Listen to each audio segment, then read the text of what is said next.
আসসালামু আলাইকুম রহমতুল্লাহি ওবরকাতুহু। সম্মানিত দর্শক, আমাদের রাজনীতিতে সাম্প্রতিক সময়ে কতগুলো উল্লেখযোগ্য ঘটনা ঘটে গেছে। গোপালগঞ্জে এনসিপির সমাবেশকে কেন্দ্র করে সেখানে প্রায় যুদ্ধ অবস্থা, এবং এনসিপির নেতৃবৃন্দ গোপালগঞ্জে গিয়ে যে বিরূপ পরিস্থিতির মধ্যে পড়েছেন, তার প্রেক্ষিতে তাদের যে পরবর্তী অনুষ্ঠানগুলো, বিশেষ করে কক্সবাজারে অপ্রীতিকর যে ঘটনা শুরু হলো, এটা কোন পর্যায়ে গিয়ে থামে বলা যাচ্ছে না।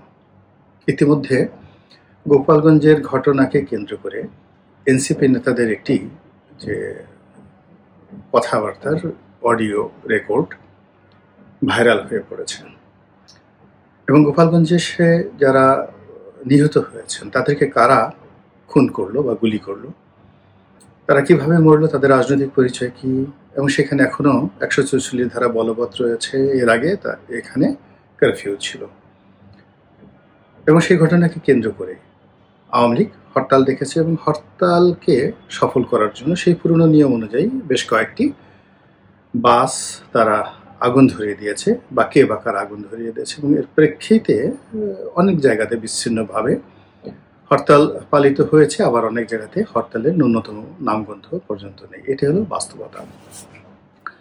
হরতালকে উপলক্ষ করে নিষিদ্ধ ঘোষিত ছাত্রলীগ, তারপরে যুবলীগ এবং অন্যান্য অঙ্গ সংগঠন তারা সারা বাংলাদেশে মিছিল করেছে, মিটিং করেছে, এবং আমাদের মতো যারা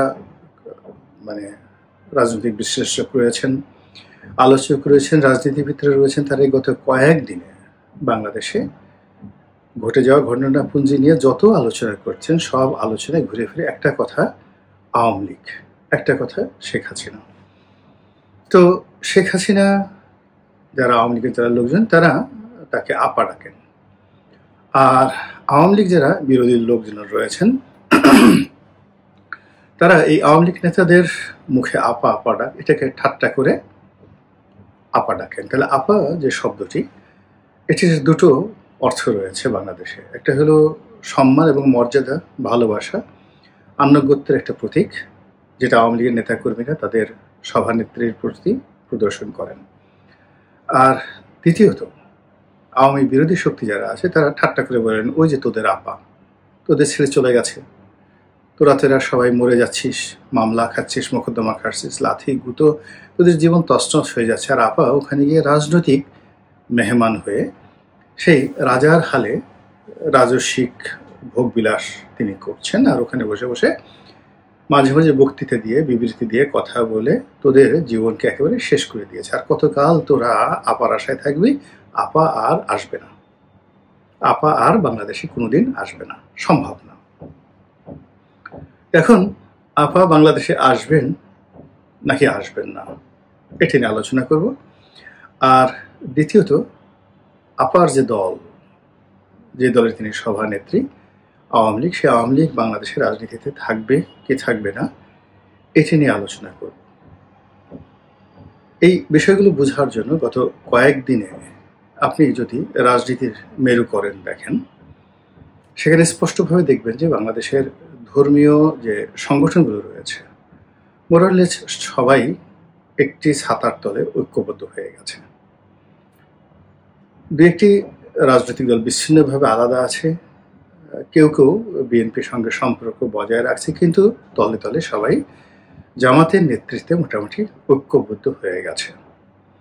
এবং পুরো এই যে ইসলামিক ফোর্স বা শক্তিটি, তাদের মধ্যমণি হয়ে নয়, ঠিক একেবারে সম্মুখ সারিতে, যাকে বলা হয় একটা গাড়ির সামনে যে ইঞ্জিন থাকে, সেই ইঞ্জিন রূপে, বা একটা গাড়ির সামনে যেভাবে ঘোড়া থাকে, ঠিক সেইভাবে হর্স পাওয়ার রূপে বা ইঞ্জিন পাওয়ার রূপে এনসিপির যে তরুণ নেতৃবৃন্দ, তারা সারা বাংলাদেশ চষে বেড়াচ্ছে, এবং তাদের যে অনুষ্ঠানগুলো হচ্ছে বিভিন্ন জায়গাতে, গোপালগঞ্জের বিচ্ছিন্ন ঘটনা আর কক্সবাজারের ঘটনা বাদ দিলে সব জায়গাতেই আপনারা দেখতে পাবেন যে গত 11 মাসে যে সফলতা তারা দেখাতে পারেনি, সেই সফলতা তারা দেখাচ্ছে। অর্থাৎ সেখানে লোকজন হুমড়ি খেয়ে পড়ছে, আর ছাত্রনেতারা সেখানে খুবই বলিষ্ঠ ভাষায় কথা বলছে, বিএনপিকে সমালোচনা করছে, আওয়ামী লীগ অর্থাৎ ফ্যাসিবাদ তাদের 14 গোষ্ঠী ধুয়ে দিচ্ছে।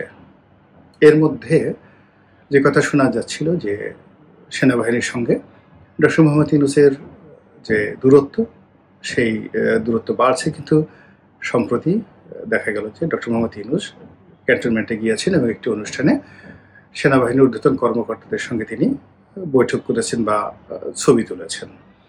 তো এটা এই মুহূর্তে খুবই ইঙ্গিতপূর্ণ ঘটনা। আর দ্বিতীয়ত গোপালগঞ্জের ঘটনায় যারা গুলি করেছে, বলা হয়ে থাকে যে তারা সবাই সেনাবাহিনীর সদস্য, অর্থাৎ সেনাবাহিনী গুলি করেছে বা তাদেরকে দিয়ে করানো হয়েছে, এবং সেই গুলির যে ফলাফল ভবিষ্যতে সেনাবাহিনীর পক্ষে যাবে না বিপক্ষে যাবে, দেশের ভিতরে এটার নেতিবাচক কী প্রতিক্রিয়া হবে, দেশের বাইরে কী হবে, এই সকল নিয়ে যখন আলাপ আলোচনা হচ্ছে, ঠিক সেই সময়টিতে জামাতের একটা মহা সম্মেলন হয়ে গেল। বলা হয়ে থাকে কম করে হলো 10 লক্ষ লোক এখানে হাজির হয়েছে। তো জামাতের এখানে 10 লক্ষ লোক হাজির হয়েছে। এর আগে যারা করেছিলেন, অর্থাৎ খুব একেবারে অলানে ছাড়েন, তারা একটি সমাবেশ আয়োজন করেছিলেন চরমনাইয়ের পীর সাহেব। তাদের অনুষ্ঠান অনেক বড় হয়েছিল, 5-6 লাখ লোক তো হবেই, সেখানে একদম কানায় কানায় পূর্ণ হয়ে গিয়েছিল। এবং এই দুটো অনুষ্ঠানই ইসলামী দলগুলো এবং অন্যান্য ছোট ছোট যে রাজনৈতিক দলগুলো রয়েছে তারা সেখানে অংশগ্রহণ করেছেন। তাহলে আপনি দেখুন যে একদিকে বিএনপি তাদের 30% ভোট সম্পূর্ণ একা হয়ে আছে, আর অন্যদিকে জামাত এবং অন্যান্য যে লোকগুলো তারা সাধারণ মানুষের ভোটকে একত্রিত করে সরকারের উপর একটা চাপ প্রয়োগ করার জন্য নির্বাচনের মাঠে অনেকগুলো প্রশ্ন তারা তৈরি করে ফেলেছে। 1 নম্বর প্রশ্ন হলো আইন শৃঙ্খলা রক্ষাকারী বাহিনী যতক্ষণ না পর্যন্ত তারা সক্ষমতা অর্জন না করবেন ততক্ষণ পর্যন্ত নির্বাচন হবে না। দ্বিতীয় যে জিনিসটা আছে সেটা হলো পিআর পদ্ধতি, সেই পিআর পদ্ধতির নির্বাচন তারা চাচ্ছে। তৃতীয়ত হলো তারা স্থানীয় সরকার নির্বাচন আগে চাচ্ছে, জাতীয় নির্বাচন পরে চাচ্ছে। এরপর আরও কতগুলো বিষয় রয়েছে, সেই বিষয়গুলো যে সংসদে নারী আসন এবং সংসদে যে 2টো কক্ষ হবে, উচ্চ কক্ষ নিম্ন কক্ষ, এগুলো নিয়ে খুব আলোচনা হচ্ছে। তার সঙ্গে সঙ্গে প্রশাসনিক বিভেদ, মানে বিভাগ এবং প্রদেশ ঘোষণা, এগুলো আলোচনা আছে। হাইকোর্টের বেঞ্চগুলোকে বিভাগীয় শহরগুলোতে স্থাপন করা, এগুলো আলোচনার মধ্যে আছে। এবং সবচেয়ে বড় আলোচনা হলো জুলাই সনদ। এই জুলাই মাসের মধ্যেই জুলাই সনদ ঘোষণা করার জন্য সর্বোচ্চ চেষ্টা করা হবে, এবং জুলাই সনদ সঙ্গত কারণে এই সরকারকে এম্পাওয়ার্ড করবে, এনসিপিকে এম্পাওয়ার্ড করবে, এবং সমস্ত ক্ষমতা তাদের হাতে কুক্ষিগত হবে, এবং তাদের যত কর্মকাণ্ড আজকে পর্যন্ত রয়েছে সেগুলোতে ইমিউনিটি দেওয়া হবে। এবং সেক্ষেত্রে সংবিধান সংশোধন করা থেকে শুরু করে আরও নানা রকম প্রস্তাবনা দেওয়া হয়েছে।